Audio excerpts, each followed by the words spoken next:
Welcome to the Salmon Runs YouTube. Enjoy the video. You begin by preparing the phone. Charge it above 50% and connect to a reliable Wi-Fi network so downloads finish without interruption. Once done, back up your contacts, photos, and settings using HiSuite or Google Backup. This protects data if something goes wrong. Make sure you free at least 3 to 5 GB of internal storage, and if present, remove the SD card to avoid read/write conflicts during installation. This reduces update errors and speeds the process. You now check for the official OTA. Go to Settings, then System, then Software Update, and tap Check for updates.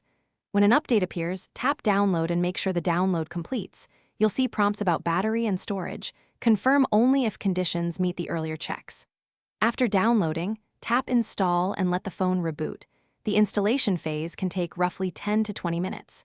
During this time, avoid powering off or interrupting the device, because incomplete installs cause boot issues. Once the phone reboots, check Settings right arrow about phone to confirm the new Android version and security patch level. This validates success. If the device enters a boot loop or behaves oddly, first try wiping the system cache from recovery, and if that fails, connect to HiSuite on a PC to attempt recovery or reinstall the official firmware. This often resolves corruption.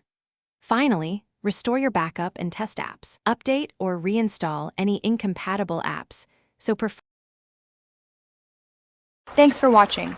Consider subscribing if we helped you.